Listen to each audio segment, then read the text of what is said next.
Assalamualaikum warahmatullahi wabarakatuh. Ketemu lagi di channel peternak tradisional. Kali ini saya mau membahas cara mengobati kambing yang terkena kudis atau gudik, dengan cara alami atau dengan cara yang obat juga bisa. Kalau dengan cara alami itu saya biasanya menggunakan ini, teman-teman. Tapi sebelumnya tolong bantu channel peternak tradisional dengan cara like, comment, dan subscribe, share sebanyak-banyaknya supaya tidak ketinggalan video-video terbaru tentang dunia peternakan. Ini yang indukan di situ sama di sini saya lepas sama anaknya supaya makan. Cuma saya lepas dari sini saja karena supaya makan-makan gitu. Nah, dulu itu saya, kalau pengalaman saya pribadi ya teman-teman, pas waktu berawal beternak itu saya pernah mengalami kambing saya itu terkena gudik. Dan saya tanya-tanya sama orang, katanya coba mas dikasih gas atau minyak tanah itu loh teman-teman. Alhasil kenapa makin parah gitu teman-teman, kalau menggunakan minyak tanah atau dan lain sebagainya. Terus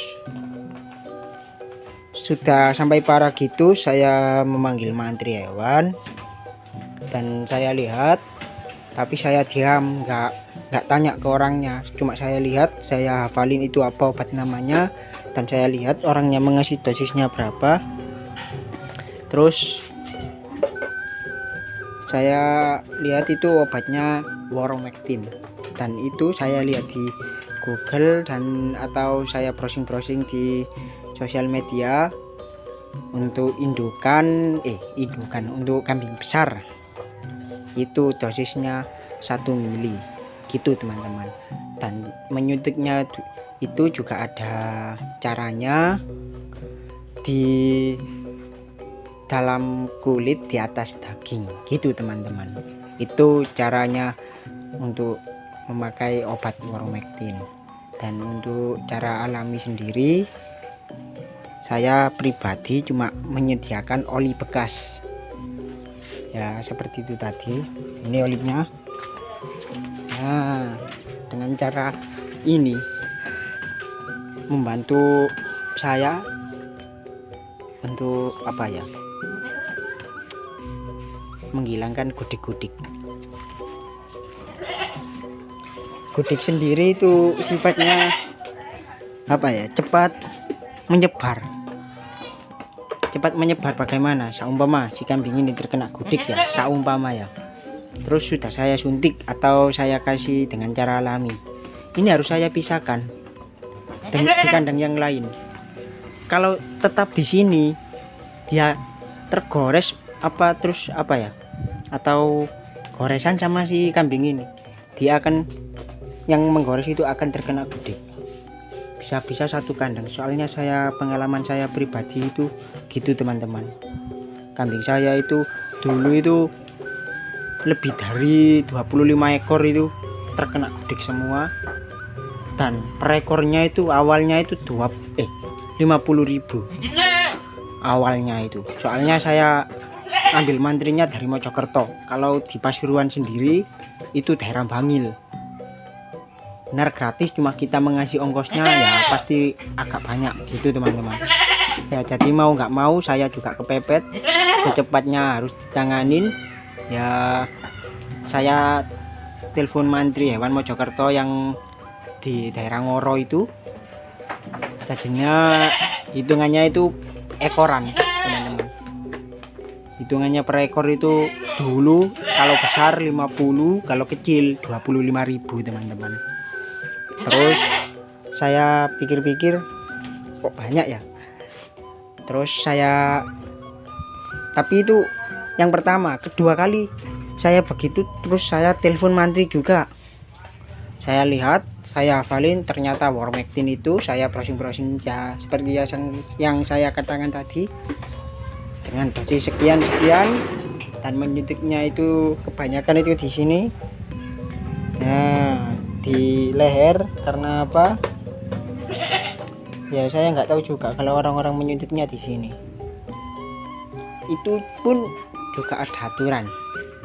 Aturannya apa? Kalau si kambing betina ini hamil, ini tidak boleh disuntik Ivermectin. Karena apa? Bisa menyebabkan keguguran gitu teman-teman.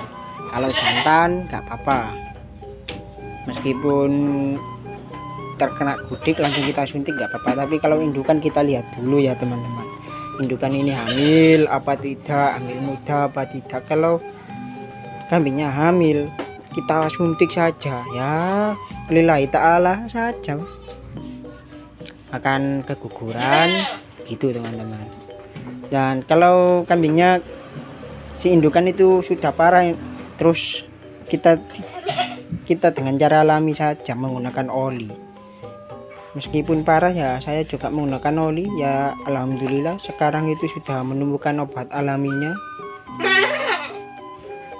Ya menurut saya sih lebih baik menggunakan alami daripada kita mengeluarkan uang cuma oli bekas. Kita kalau nggak punya oli bekas, kita tinggal ke bengkel minta saja dikasih oli bekas gitu teman-teman. Kan kita itu harus menggunakan manajemen kandang itu seminim mungkin, penjualan sebanyak mungkin. Penjualan sebanyak mungkin itu kita harus bisa pintar-pintar menjualnya gitu teman-teman. Kalau belinya kita modalnya kalau bisa ya sedikit, kalau penjualannya kalau bisa yang banyak gitu teman-teman. Atau kasarane bati ngono. Nah itu teman-teman, ada di sana itu ya, tidak kelihatan sampean ya. Kalau menurut saya ya itu tadi loh, ini loh teman-teman.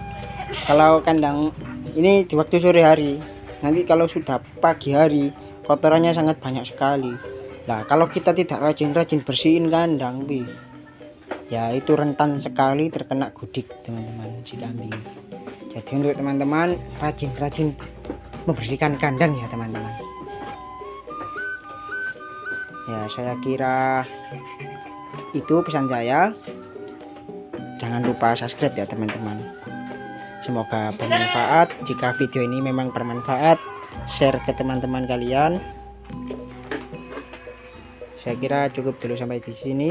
Assalamualaikum warahmatullahi wabarakatuh.